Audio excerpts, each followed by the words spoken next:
prazer enorme estar com vocês e aqueles que porventura verão este momento aqui e outra oportunidade. Queridos, outra coisa importante, eu quero muito agradecer a todos vocês pela participação e não esqueçam de deixar, aproveitando a oportunidade, o pedido de orações de vocês aqui nos comentários, ok? Tranquilo? Combinado então? Hoje, de maneira especial, nós teremos um tema para lá de importante, queridos. Sabe qual é o tema? Orar. A oração. É isso mesmo. Hoje nós vamos falar sobre a oração. Antes, porém, eu quero contar algo interessante. Diz a história que a rainha Mary Stuart, da Escócia, certa vez ela disse assim: eu tenho mais medo das orações de John Knox do que as falanges dos exércitos ingleses ou os exércitos da Europa. Certa vez também aconteceu algo muito especial, quero contar para vocês. Diz que a rainha chegou para visitar John e o assistente falou: John, a rainha está aí. A rainha está aí. Diga para ela esperar. John, é a rainha. Mas eu estou conversando com o rei do universo. Ou seja, ele estava em oração. E para John Knox, aquele momento de oração era muito mais especial do que qualquer título ou pessoa importante da terra. Queridos, o que está registrado no livro de Mateus, capítulo 6, do versículo 5 ao versículo 13, nos fala o seguinte: e quando orares, não seja como os hipócritas. Hipócrita é uma palavra forte. Só que o que significa essa palavra?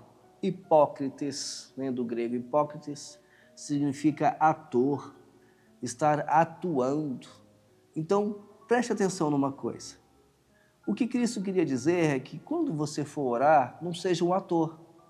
Ou seja, não fique atuando na frente de Cristo, como se estivesse fazendo um teste para participar de algum programa. É isso que ele quer dizer. Porque a palavra de Deus nos diz que ele já sabe do nosso coração. Ele não quer nossa demonstração de exibicionismo. Ele não quer essa teatralidade nossa, não. É muito importante nós conhecermos isso.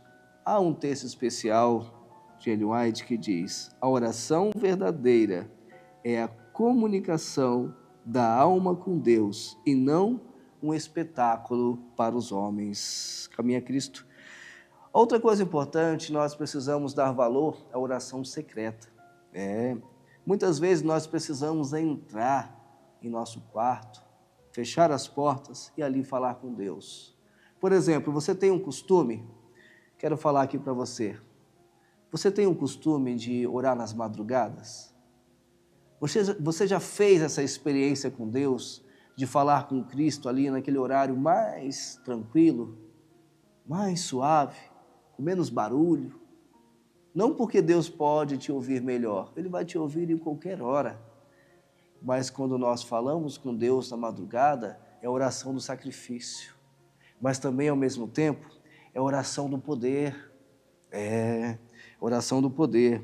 Moody diz: o poder da oração está na sua sinceridade e não na sua visibilidade.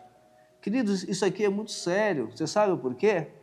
Existe um pensamento que diz que quando a pessoa fala muito em público, é porque ela fala pouco em casa.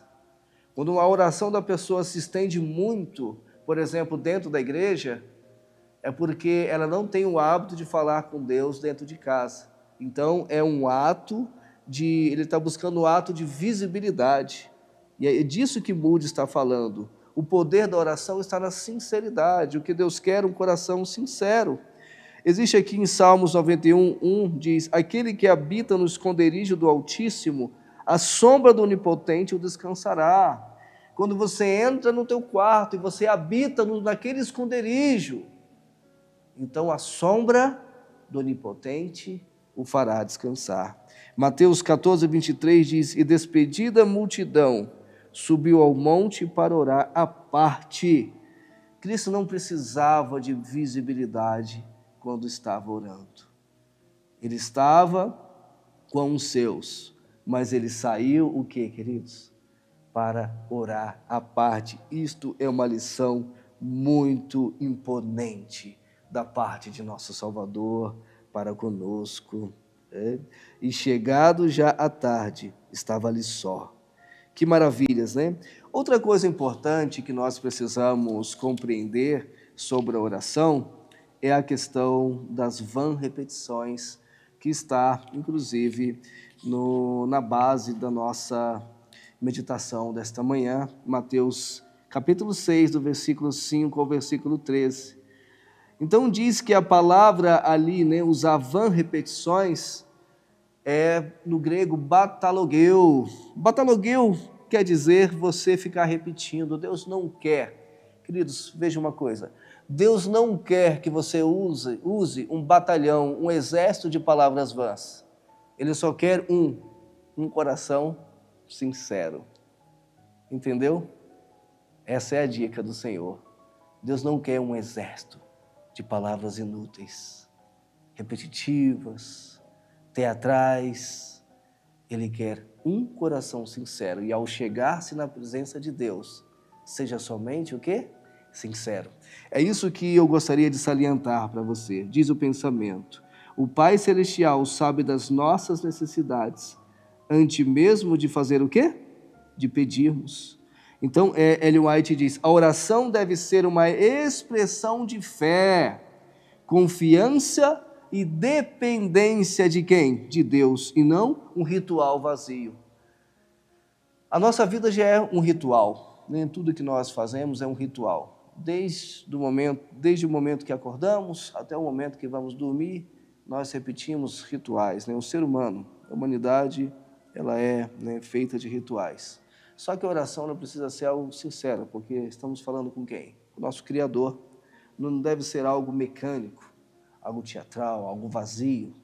Deve haver uma intencionalidade em nossas orações. Agora eu pergunto a você: você ora?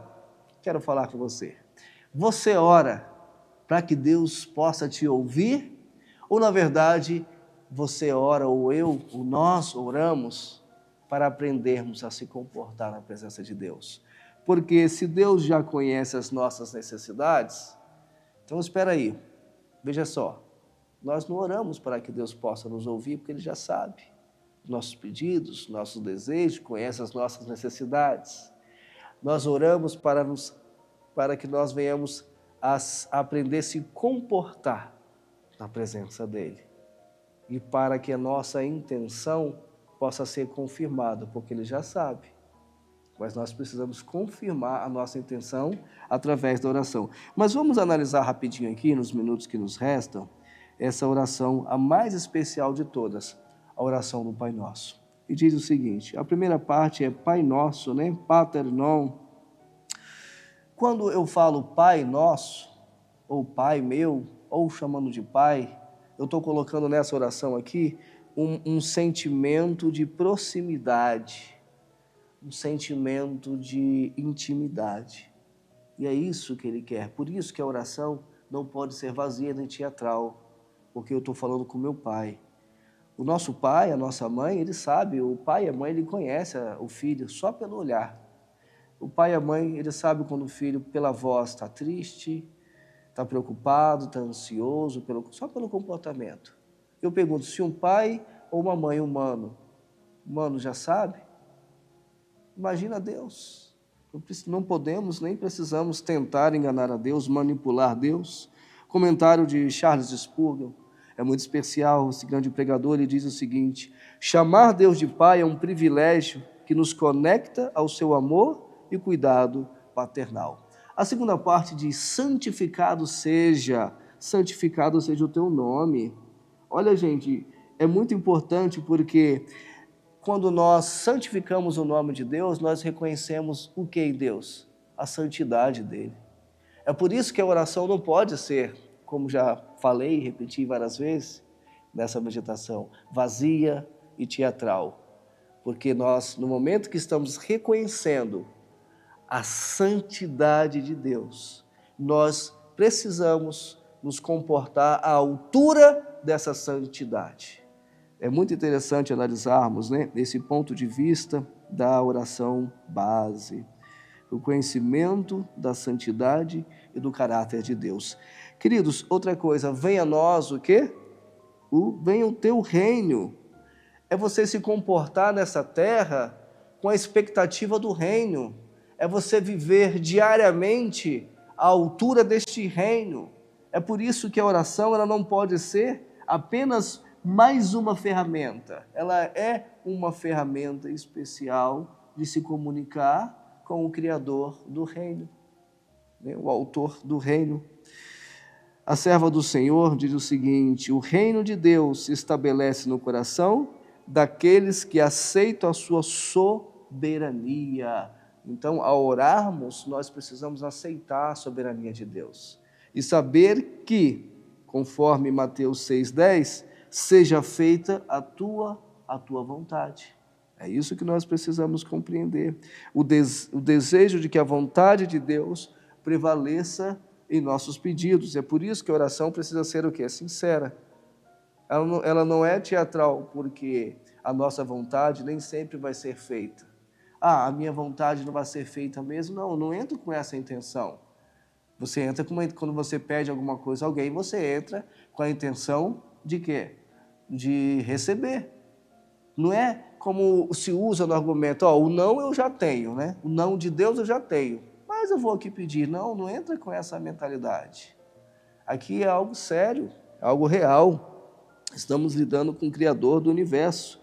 E diz assim, o reino de Deus se estabelece, repetindo, no coração daqueles que aceitam a soberania, que a vontade seja feita. O pão nosso de cada dia é entender que através dessa oração virá uma provisão.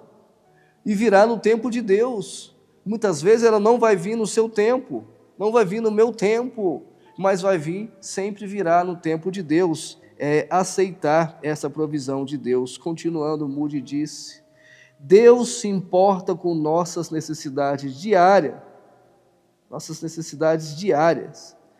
E isso é muito importante, queridos, saber que Deus se importa com nossas necessidades diárias. Então, nós precisamos, ao mesmo tempo agora, continuar e entender que nós precisamos também pedir, Senhor, o Senhor conhece a minha necessidade. Perdoa-me, Senhor, também, porque de repente eu posso sentir uma necessidade diferente. E ainda fala, perdoa as nossas dívidas. Ou seja, essa necessidade de perdão eu preciso incluir nas minhas necessidades diárias. Eu preciso reconhecer que eu sou pecador, que eu necessito de Deus, que eu dependo dele para as questões mais importantes da minha existência, que é viver para, não para mim, mas viver para Cristo. E aqui, queridos, continuando, diz o comentário da serva do Senhor. Esse comentário é muito importante. Eu quero falar no seu coração agora. Diz assim, o perdão é a base da comunhão com Deus e com o próximo. Então, quando eu falo essa palavra, quando eu sinto essa palavra, em todas as minhas orações, ainda que eu não faça a oração do Pai Nosso, mas em todas as minhas orações, eu preciso sentir a essência do Pai Nosso em todas as minhas orações. Ok? Isso é muito importante. E na continuação diz, não nos deixe cair em tentação. Isso é o quê? É um pedido de proteção. Você já sujeitou à vontade de Deus, reconheceu a soberania dele, você já chamou ele de Pai, já entrou na intimidade, já fugiu da teatralidade, deixou de ser um ator, e agora o que acontece? Senhor, eu preciso da tua ajuda, vem cá me ajudar. E por último, livra-nos do mal. Charles Spurgeon também diz novamente, somente Deus pode nos proteger e nos livrar do maligno. 1 Coríntios, capítulo 10, no versículo 13, a palavra do Senhor diz assim para nós: não vos veio nenhuma tentação senão humana, mas fiel é Deus, que não permitirá que sejais tentados além do que podeis o quê? Suportar. Mas com a tentação dará também o escape, para que possais suportar. Queridos, aqui está, neste texto de 1 Coríntios 10, 13, a essência do Pai Nosso.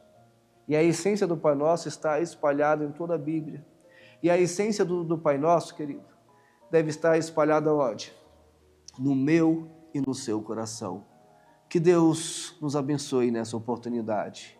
Que Deus seja o nosso Pai querido, o nosso Pai soberano, e que a vontade dEle possa ser a minha vontade, para que eu possa herdar esse céu maravilhoso.